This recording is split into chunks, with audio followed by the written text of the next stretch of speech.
मत्स्यपुराणं त्रिसप्ततितमोऽध्यायः।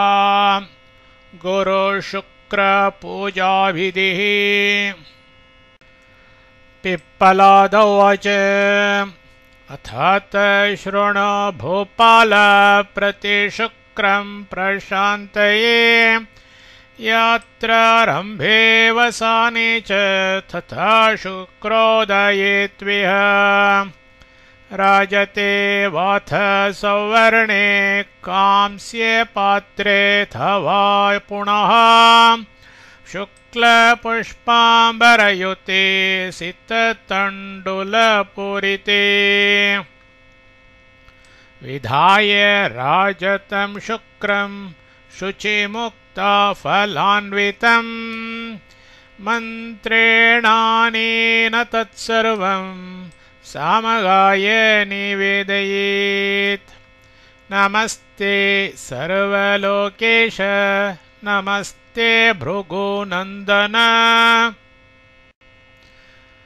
कवे सर्वार्थसिद्ध्यर्थं गृहाणार्घ्यं नमोऽस्तु ते। एवमस्योदये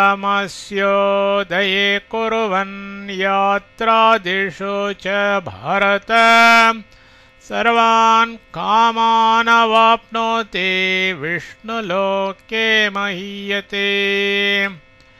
यावच्चुक्रस्य न हृता पूजासा माल्यकैशुभैः वटकैः पूरिकाभिश्च गोधूमैश्चणकैरपि तावदन्नं न चाश्नीयात् त्रिभिः कामार्थसिद्धये। तद्वद्वाचस्पते पूजां प्रवक्ष्यामि युधिष्ठिर सुवर्णपात्रे सौवर्णम् अमरेश पुरोहितम् पीतपुष्पाम्बरयुतं कृत्वा स्नात्वाथ सर्षपैः पलाशाश्वत्थयोगेन पञ्चगव्यजलेन च पीताङ्गरागवसनो घृतहोमं तु कारयेत् प्रणम्य च गवासार्धं ब्राह्मणाय निवेदयेत्। नमस्ते गिरसाम्नाथ वाक्पते च बृहस्पते क्रूरग्रहे पीडितानाम् अमृताय नमो नमः।